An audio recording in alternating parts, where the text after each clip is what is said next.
나는 폐세자 양령의 큰아들을 세자로 정하고자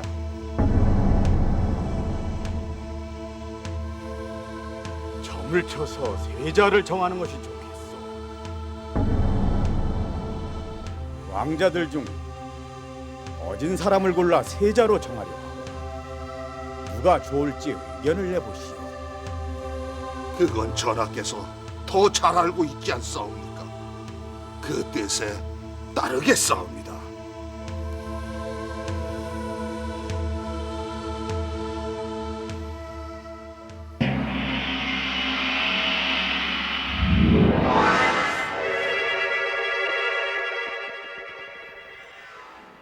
태종 18년 6월 3일 세자였던 양녕대군이 폐세자가 되어 궁 밖으로 쫓겨납니다. 그리고 그날 셋째 아들 충녕대군이 새로이 세자 자리에 오릅니다. 앞에서 보신 것은 그날 하루 동안의 그 태종의 모습이었습니다. 태종은 쉽게 결정을 하지 못하고 자신의 뜻을 자꾸만 번복합니다. 하지만 이미 태종의 마음속에는 셋째 아들 충녕대군을 새로운 왕세자로 정하려던 그 의도가 있었던 듯합니다. 이렇게 양녕대군을 폐하고 충녕대군을 새로운 왕세자로 정한 것, 그것은 조선 왕조에 있어서 가장 큰 사건이었습니다. 왜냐하면 새롭게 왕세자가 된 충녕대군은 후에 조선 역사상 가장 뛰어난 임금으로 손꼽히는 세종대왕이 되기 때문입니다. 또한 폐세자가 된 양녕대군은 13년간이나 세자의 자리에 있었던 인물입니다. 그런 양녕대군이 왜 세자의 자리에서 물러나게 됐을까요? 전하, 세자께서는 늦게 일어나시고 일찍 잠자리에 들어 학문에는 전혀 힘을 쓰지 않으시옵니다.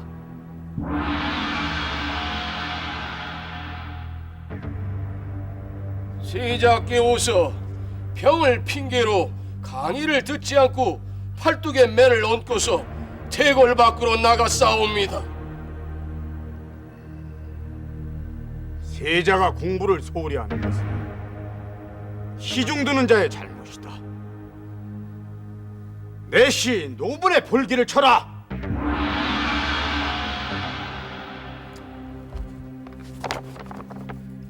세자궁을 본궁 가까이에 건축하여 세자를 곁에 두고 지켜보심이 좋을 듯하옵니다. 세자께서는 밤낮 군소들과 하지 않는 짓이 없사옵니다.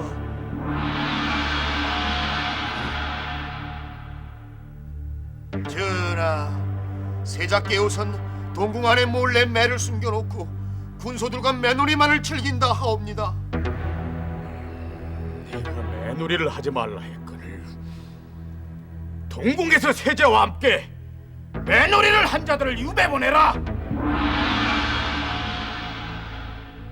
전하, 세자께서 의복과 호피를 놓고 세자 전에 어전 내시들과 내기를 하였사옵니다.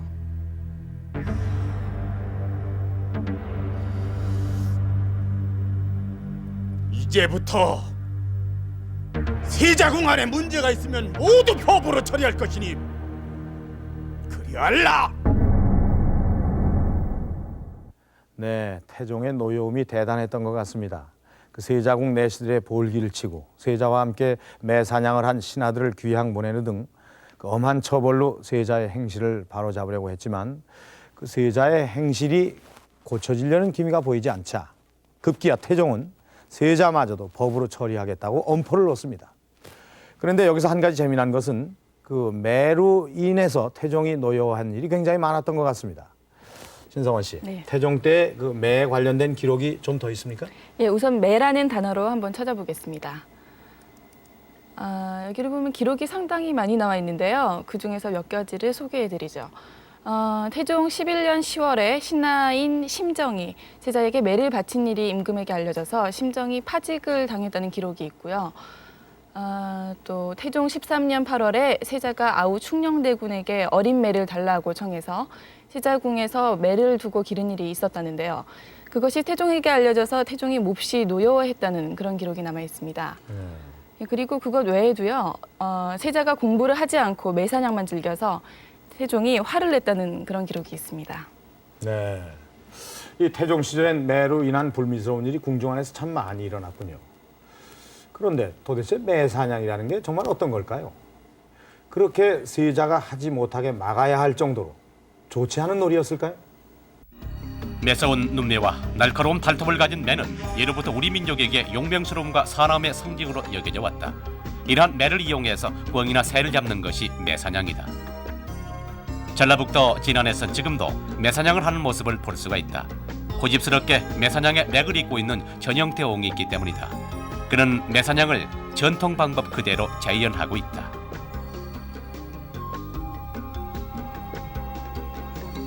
매사냥을 하기 위해선 적어도 7, 8명의 사람이 필요하다. 우선 봉바지라고 해서 매를 날려보내는 사람과 꿩을 찾고 모으는 사람들이 필요하기 때문이다.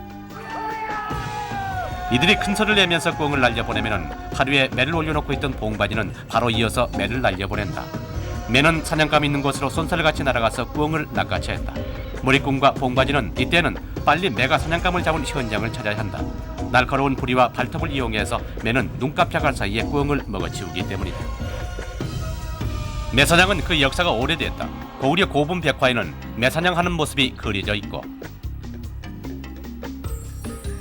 백제 아신왕은 매사냥과 말파기를 즐겼다는 기록이 남아있다. 그런가 하면은 고려시대 충렬왕 때는 매를 훈련시키는 응방도감이라는 기관을 궁중에 두었다. 이러한 응방제도는 조선시대에도 이어졌다. 태조 4년 한강에 응방을 설치했다는 기록이다. 주로 매사냥에 참여한 사람은 왕공이라든가 그리고 무사라든가 지배계층들이 매사냥을 참여했거든요. 그것은 지배계층들은 매사냥을 찾는 그 이유가 있었어요. 첫째는 그 무사들이 호연지기를 기를 수 있다. 그리고 사냥에 가서 매사냥은 이렇게 신체 단련도 된다 하는 이야기죠. 그렇기 때문에 무사 훈련으로서 필요했던 것이고, 그 또 하나는 그 매사냥을 하려면 혼자는 할 수가 없고 7, 8명이 이렇게 패를 짜가지고서 꿩을 모는 사람도 있고 또 매를 망을 보는 사람도 있어야 하거든요.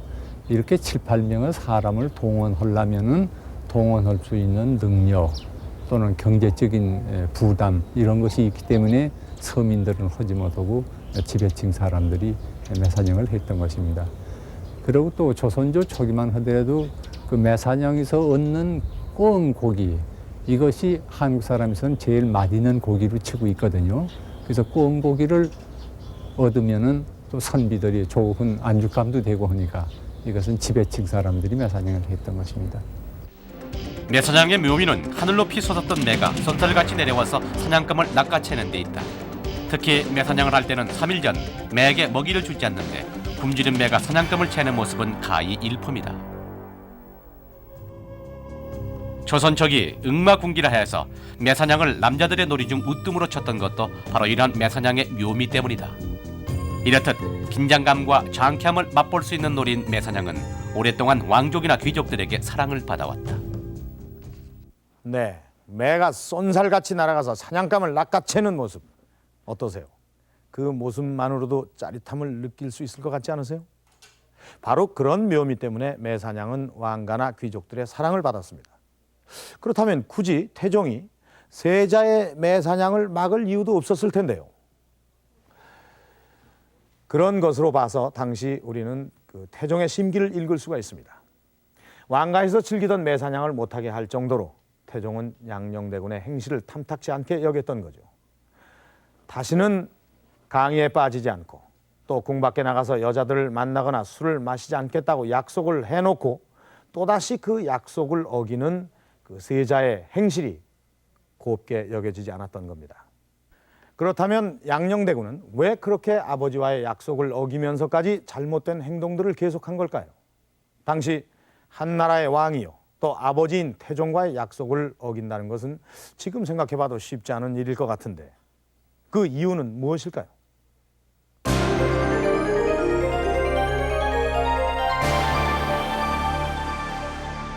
네, 저는 지금 양녕대군의 사당인 지덕사에 나와 있습니다. 양녕대군은 왜 그렇게 세자로서 품위를 손상시키는 행동을 했는지 그 원인을 찾아보기 위해서인데요. 안으로 들어가서 확인해 보도록 하겠습니다. 우선 지덕사를 관리하고 있는 후손들을 만나봤습니다. 이분들을 통해서라면 양녕대군을 이해하는 데 필요한 각종 자료들을 얻을 수 있지 않을까요? 그리고 이 후손들에게 양녕대군은 어떤 인물로 남아있을지 궁금했습니다. 양녕대군께서는 성격이 활달하시고 기계가 대단히 크신 분입니다. 세자로서의 감국을 충분히 감당을 하셨고 14살에 명나라에 가셔서 우리나라의 세자로서의 임무를 충실히 수행을 하신 그런 어른입니다. 세자로서의 역할도 잘 해냈다는 말인데요.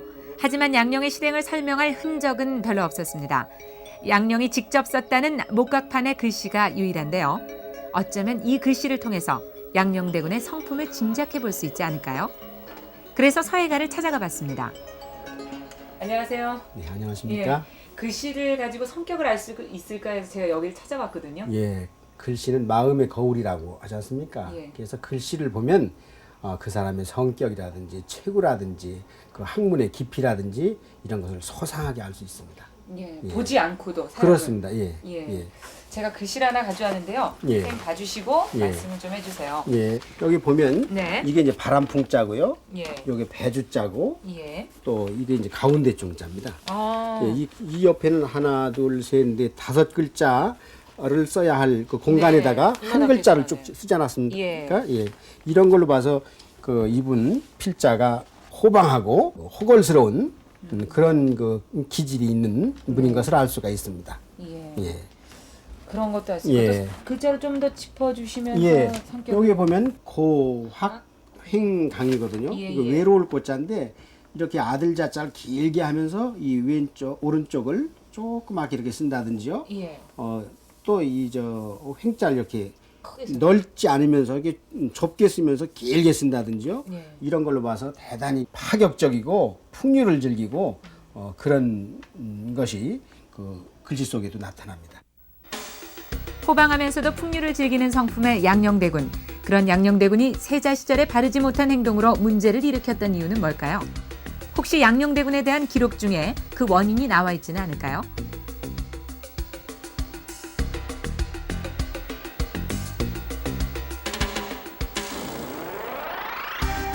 우연히 저는 역사적인 인물들의 심리를 분석해 놓은 책을 찾았습니다. 이 책에는 양녕에 대한 분석은 없지만 그 저자를 만나보면 해답이 나오지 않을까요? 양녕대군이 역사적인 그런 인물이지 않습니까? 이런 역사적인 인물들은 어떤 방법으로 심리 분석을 할 수가 있을까요? 네. 그 당시의 역사적 배경이나 또 시대적 상황, 네. 그리고 그 부모와의 관계, 또 그 가족의 여러 가지 그 특수한 그런 자료 같은 거, 이런 것을 다 종합해서 추정할 수가 있습니다. 양녕대군의 성장 환경을 이게 좀 차트로 준비를 해봤거든요. 네. 선생님 뭐 사료를 이미 보셨겠지만 다시 한번 좀 정리를 좀 해볼게요. 먼저 1394년에 이방원의 맏아들로 태어났고요. 그다음에 5살의 나이에 1차 왕자의 난을 통해서 배가 다른 그 삼촌이 죽음을 당했고 또 2차 왕자의 난을 통해서 큰아버지가 또 축출이 됐고요. 그다음에 1404년 11살의 나이에 세자로 책봉이 됩니다. 그리고 1410년 17살의 나이에 그 외삼촌들인 민무구, 민무질이 죽음을 당하는 모습을 보게 되고요.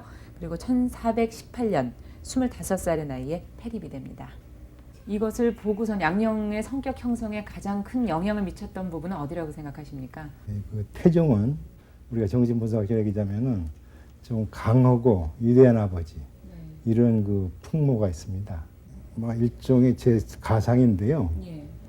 거기에는 그 이제 왕권이 또 부권하고 같이 이렇게 겹치기 때문에 이중적인 부담이, 특히 또 그 장남이라는 그런 그 왕위를 이어받을 그런 위치에 있었기 때문에 아마 좀 더 그게 좀 갈등이 심했을 것일 것 같아서 그것을 좀 우리가 이제 그 양녕대군이 가지고 있던 콤플렉스라고 우리가 생각할 수가 있습니다. 그 양녕대군이 11살의 나이에 세자에 책봉되지 않았습니까? 상당히 일찍 된 것 같은데요. 그것도 양녕 성격 형성에 영향을 미쳤으리라 생각이 되는데 어떻습니까? 사실 우리는 왕이다 그렇게 얘기하면은 상당히 부러워하는 그런 위치 같아도 이 양가 감정이라고 해서 왕이 라는 그 아주 그 부러워하는 존재인 동시에 또 제일로 외롭고 또 두려운 그런 양가적인 감정의 그 대상이 되기 때문에 일종의 그 왕의 콤플렉스라고 제가 말씀을 드리는데 그런 위치에 있었기 때문에 장남이 크면서 아마 여러 가지 그런 것을 부담을 느껴가지고 왕세자 책봉됐을 때 후부터 그것에 맞지 않는 그런 아버지의 기대에 부응하지 못하는 그런 문제아적인 행동을 했을 것으로 생각합니다. 양녕대군이 아버지 태종의 노여움을 사는 행동을 한 데에는 바로 그런 이유가 있었군요.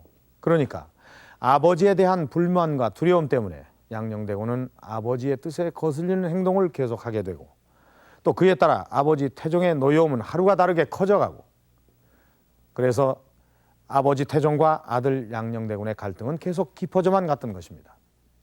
하지만 하늘이 내린다는 것이 임금입니다. 왕세자란 것은 그런 임금이 되기로 약속되어진 사람이고요. 또 양녕대군은 13년 동안이나 세자의 자리에 있으면서 아버지 태종 대신에 정사를 돌보기도 했습니다. 그런 세자에게 단순히 바르지 못한 행동을 했다고 해서 폐세자로 만드는 거, 과연 그게 가능한 일일까요? 거기엔 또 다른 어떤 이유가 있는 것은 아닐까요?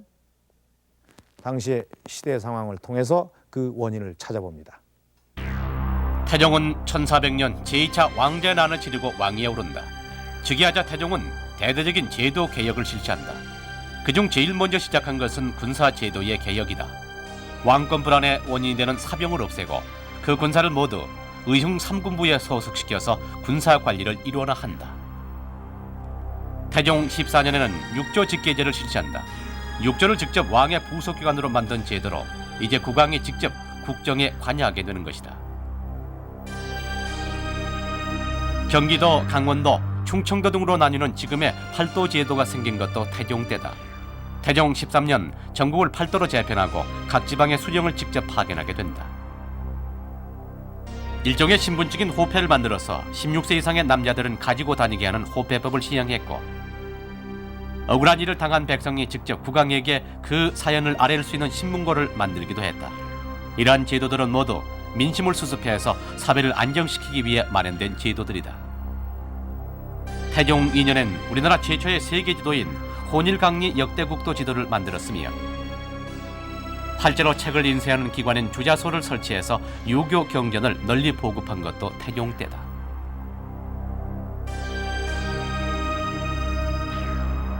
태종은 집권 초기에 각종 제도를 정비함으로써 국왕이 국정 운영의 중심이 될 수 있도록 했다.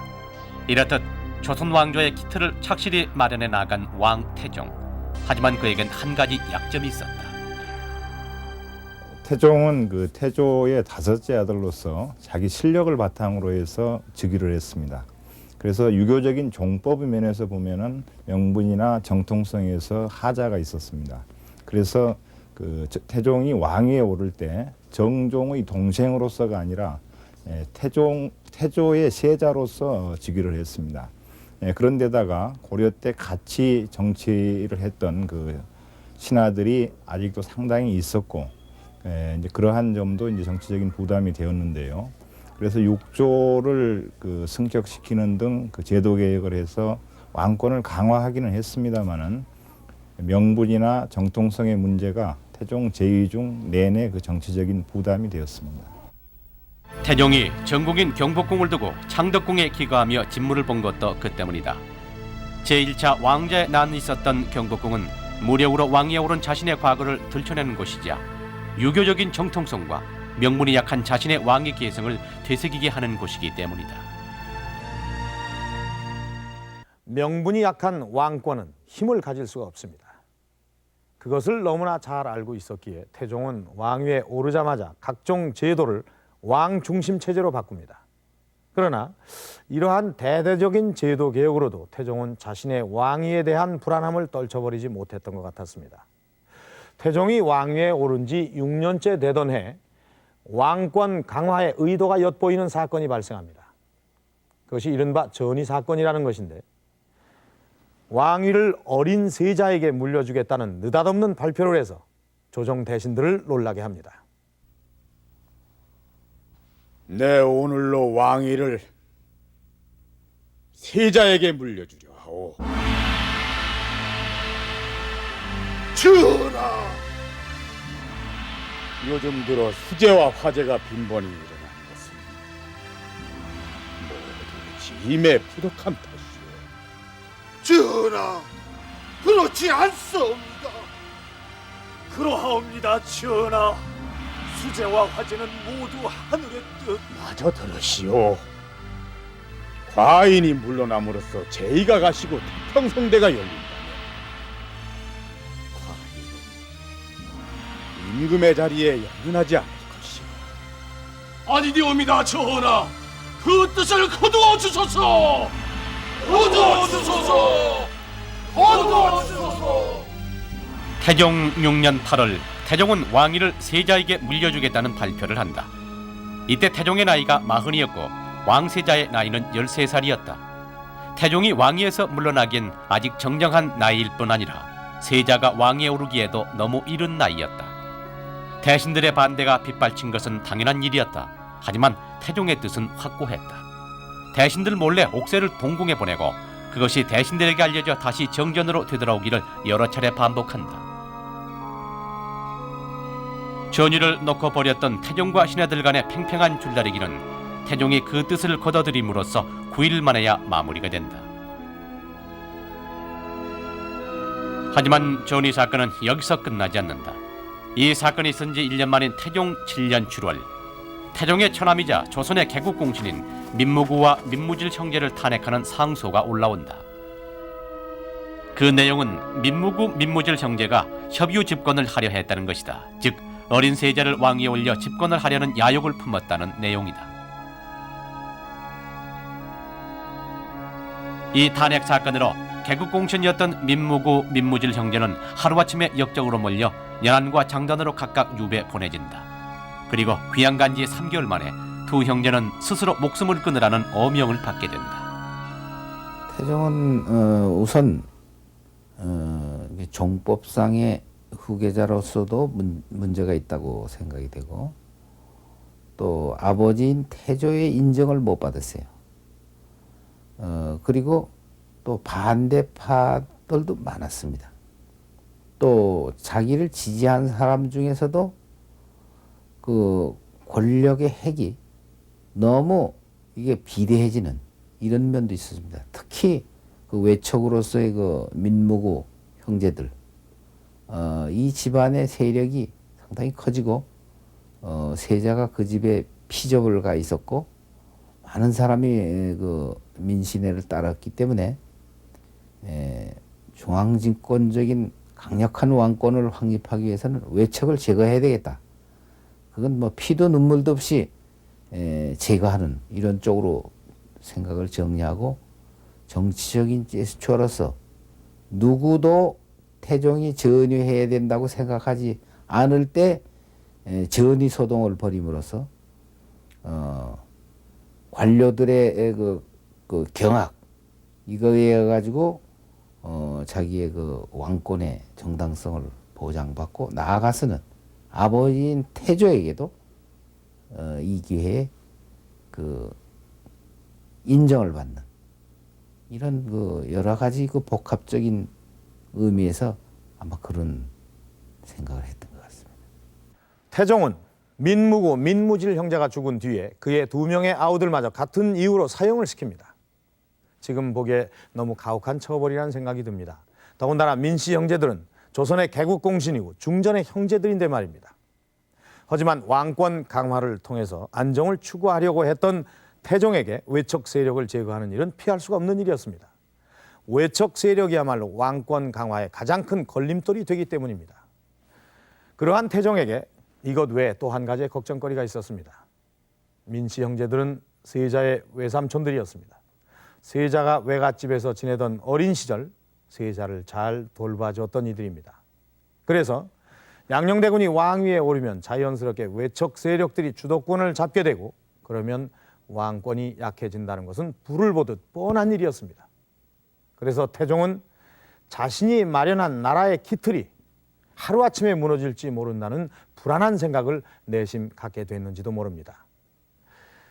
실제 태종은 양녕이 왕위에 오르면 어떤 일을 저지를지 모른다는 이야기를 자주 했다고 합니다. 이렇게 양녕에 대한 불신이 깊어갈 즈음 결정적인 사건이 터집니다. 이즘 실록엔 자주 등장하는 이름이 있다. 을이라는 여인인데 신하 곽선의 첩으로 재색을 겸비했다고 한다. 양녕대군은 이 여인을 만나기 위해서 자주 궁궐담을 넘었다. 을이에게 넋이 빠진 양녕대군의 야밤 행처는 날이 갈수록 잦아졌다. 결국 태종에게 이 사실이 알려지게 된다. 세자의 그간의 행실을 들은 태종은 세자를 더 이상 어찌할 수 없다고 탄식했다고 한다. 이 일로 인해서 조정에선 또 한 차례 옥사가 치루어진다. 양녕에게 어리를 소개한 구종수와 요방이 유배 보내진다. 그리고 세자는 종묘에 나가 다시는 어리를 만나지 않으며 세자로서 바른 행실을 하겠다는 맹세를 한다. 그러나 이 약속도 얼마 가지 않아서 깨지고 만다. 태종 17년 3월에는 세자가 병을 핑계로 서연을 중단했다는 기록이 있고, 바로 다음 달엔 세자에게 여자를 소개해준 이관수가 사형당한다. 또 태종 18년 5월에는 동궁 뒤선에 방을 만들어 놓고 혼자 지내며 이상한 행동을 보였고, 그해 3월에는 세자는 어리를 세자궁으로 불러들였다. 이렇듯 세자의 행실로 인해서 부왕의 노여움이 커져갈 때 세자는 태종에게 상소를 올린다. 부왕께 없어도 무시로 궁에 여자들을 출입시키시면서 왜 세자궁에 여자를 들이는 것을 막으시는 것이옵니까?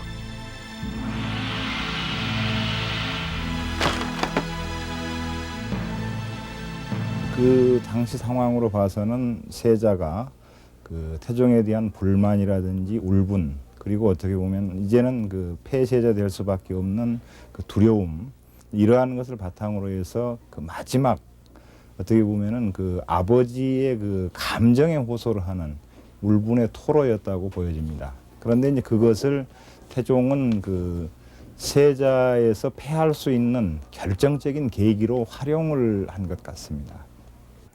상서를 읽은 태종은 이는 모두 나를 욕하는 것이다 라고 하며 크게 노여워했다고 합니다.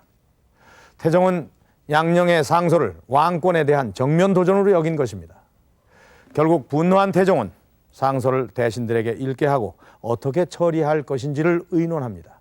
그리고 양녕대군의 그간의 행실을 상세하게 적어서 올리도록 어명을 내립니다. 사실 이맘때쯤에 이미 태종의 마음속엔 양녕대군을 궁 밖으로 쫓아내야 되겠다는 생각이 자리를 잡았을런지도 모릅니다. 어리 사건과는 아무런 관련도 없는 황희마저도 양녕대군을 늘 감싼다는 이유로 유배를 보냅니다. 그것만으로도 당시 태종의 심중을 읽을 수가 있습니다. 결국 태종에게 상서를 올린 지 4일 만에 양녕대군은 폐세자가 되어 경기도 광주로 쫓겨납니다. 양녕대군이 궁을 떠나던 바로 그날, 편전에서는 다음 세자를 결정하기 위한 회의가 열립니다.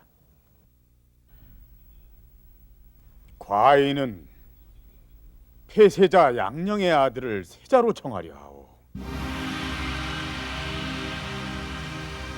전하, 그 뜻이 옳은 줄로 아뢰옵니다. 전하, 이제 손자 나이 5살이옵니다. 왕자 중에서 어진이를 택하는 것이 옳은 줄 아뢰옵니다. 전하, 점을 쳐서 정하시는 것이 좋을 듯하옵니다. 그것이 훗날 있을지도 모를 분란을 막을 수 있는 방법이옵니다, 전하.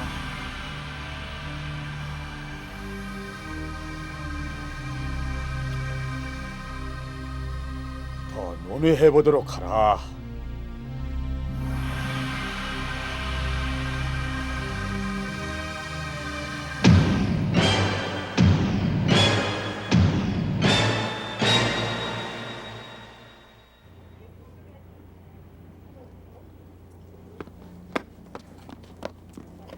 지금 안에서 의견들이 분분한데요.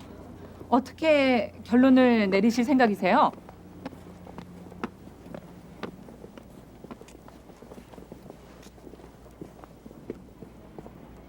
네, 지금 궁궐에서는 이 세자를 뽑기 위한 회의가 한창 진행 중입니다. 그런데 이렇게 다양한 의견들 속에서 어떻게 충녕대군이 새로운 왕세자로 결정이 된 걸까요? 정말 태종은 이 양녕대군의 아들을 왕세자로 생각을 했던 것일까요? 이 세자 책봉 과정을 좀 더 살펴보고 태종의 의중을 들어보도록 하겠습니다. 의견들은 모아졌느냐? 아직 가서 대신들에게 이르라. 점을 쳐서 세자를 정하겠다. 중전, 왕자들 중에 어진이를 택해 세자로 삼아야겠소. 과인은 이제 어진이를 택해 세자로 삼으려 하고, 왕자들 중 누가 어진지 의견들을 내시오. 전하, 말하시오. 누가 어진 이인지는 전하께서 더 잘 알고 있지 않습니까? 그 뜻을 따르겠사옵니다. 그러합니다, 전하. 나는 셋째 충녕을 세자로 정하려 하오. 전하, 신등이 말한 어진 사람 또한 충녕대군이었사옵니다. 그러합니다, 전하.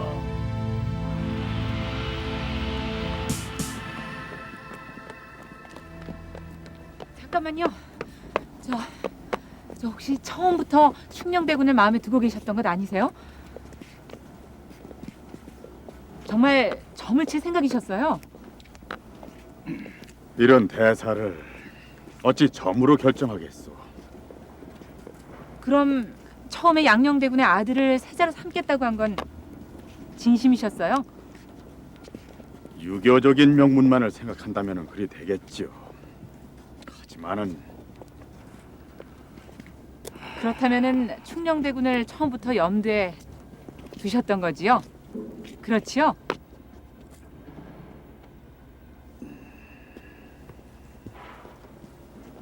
잠깐만요. 한 가지만 더 여쭤볼게요. 왜 충녕대군을 택한 겁니까? 이 나라 조선 왕조를 위해서요.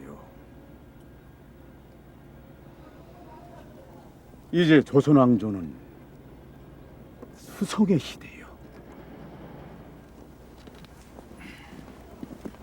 수성의 시대.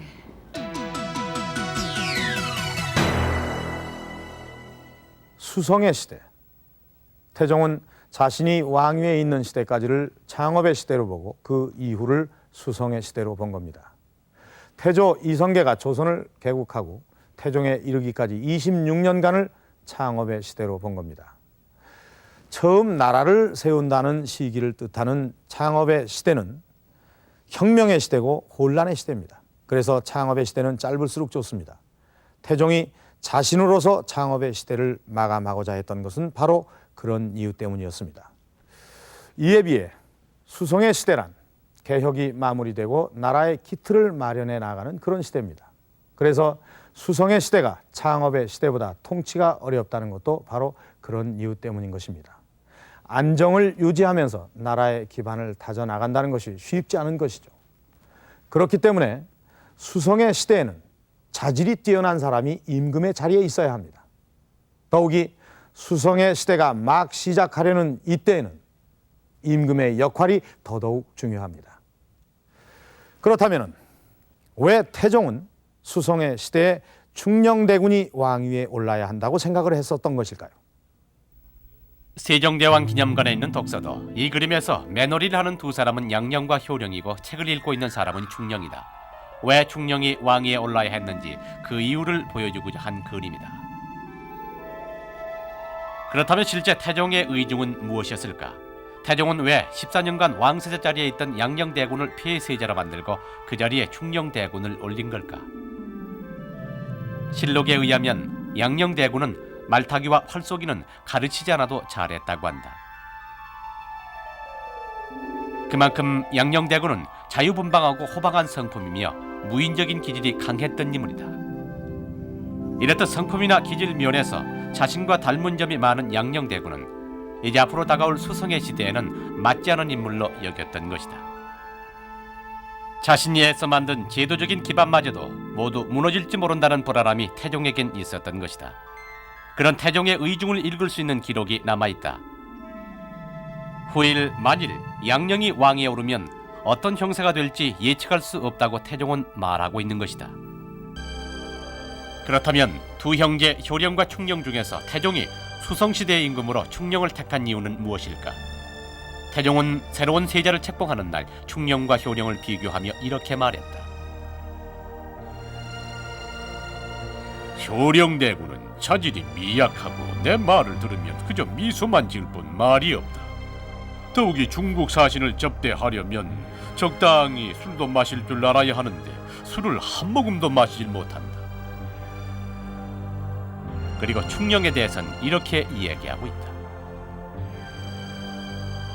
충령대군은 총명하고 학문을 좋아하며 대사가 있을 때마다 결정하는 것이 진실로 합당하다. 더욱이 술도 적당히 마시고 그칠 줄을 아니 충령대군은 대위를 맡을 만하다. 충령대군을 왕위에 올린 이유를 조목조목 따져서 설명하고 있다. 하지만 충령을 왕세자로 결정하기까지 태종에겐 또 한 가지 걱정이 있었다.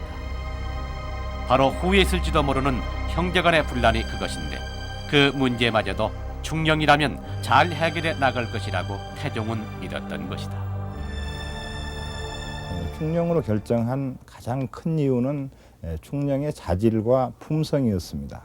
그러니까 유교 국가에서는 학문을 즐겨하는 왕이 훌륭한 그 미덕으로 강조가 되는데 충령은 어려서부터 학문을 좋아했고 또 그 도량이 커서 정치의 대체를 알고 일의 처리가 원만했다고 합니다. 그리고 나아가서는 지극한 효성과 우애를 갖추고 있어서 태종이 죽은 뒤에 그 양녕대군을 끝까지 보존할 수 있으리라는 믿음이 있었던 것이죠.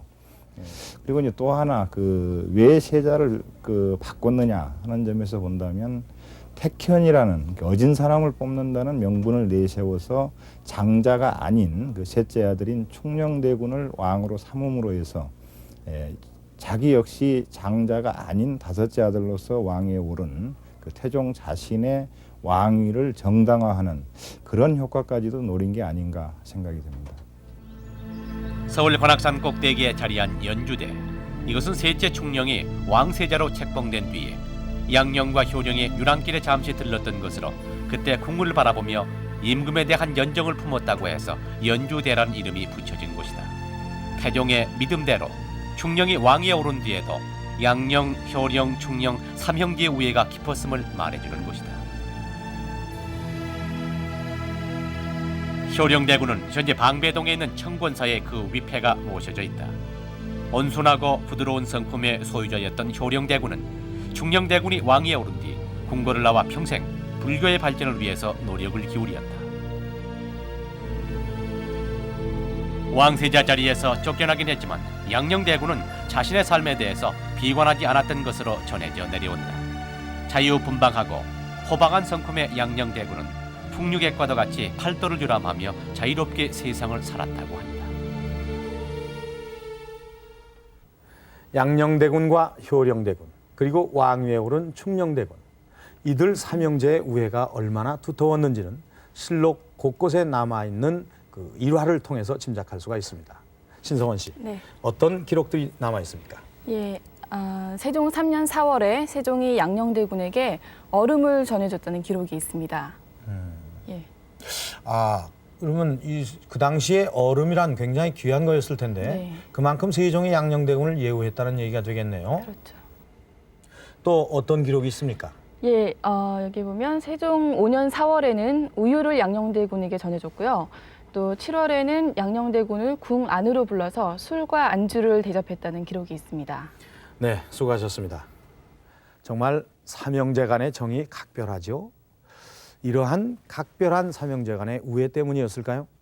양녕대군을 소재로 한 소설이나 영화 속에서 양녕대군이 세자 시절에 했던 행실이 충녕대군을 왕으로 만들기 위해 가장된 행동을 했다라고 이야기하고 있습니다.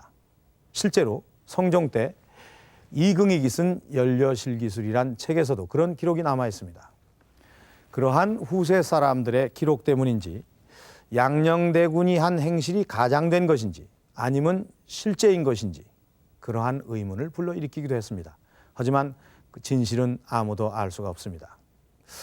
우리가 조심스럽게 추측을 해보건대 그러한 이야기가 나오게 된 것은 세종이 왕위에 오른 뒤 단 한 번도 왕위 쟁탈전이 없었을 정도로 삼형제 간의 우애가 깊었기 때문이 아닌가 합니다.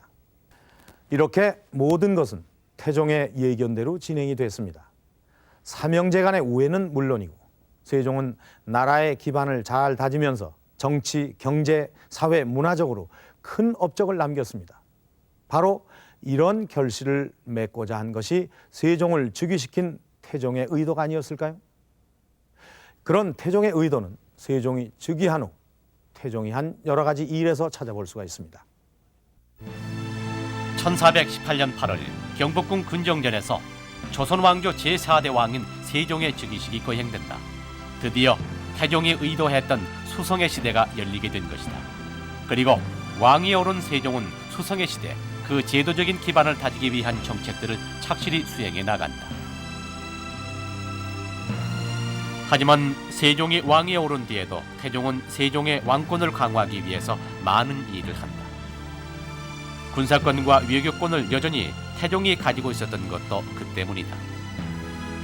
상왕 태종이 제일 먼저 한 일은 세종의 왕권을 위협할 만한 인물을 제거하는 일이었다. 그 첫 번째 대상이 세종의 장인인 시몬이었다. 세종 원년 명나라 사신으로 다녀오던 영의정 시몬을 서울로 압송해서 사사시키고 그의 처와 자식들은 노비로 만든다.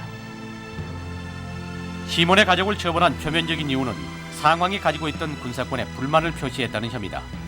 하지만 실제 태종의 의중은 왕권을 강화하는 데 걸림돌이 되는 외척 세력을 제거한 것이었다. 군사권을 가지고 있던 태종이 두 번째로 한 일은 대마도 정벌이다.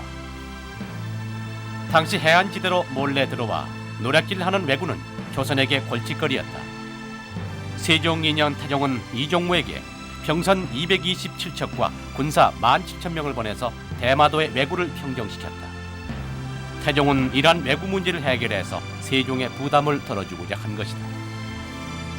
태종은 세종이 즉위하고 5년 뒤인 1422년에 56세를 일기로 세상을 떠난다.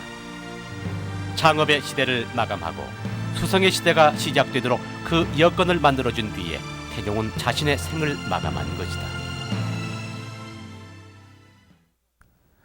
이렇게 태종은 세종이 안정된 기틀 속에서 통치를 할 수 있도록 모든 여건을 마련해 줍니다. 그 중에 하나가 태종 자신의 측근을 제거해 주는 건데 그 한 예가 이숙번의 제거입니다. 이숙번은 태종이 왕위에 오르는데 결정적인 역할을 했던 인물입니다. 그런 이숙번을 제거한 것은 자신이 죽은 뒤에 세종을 걱정해서입니다. 세종에게 이숙번은 감당하기가 어려운 인물이었던 것입니다.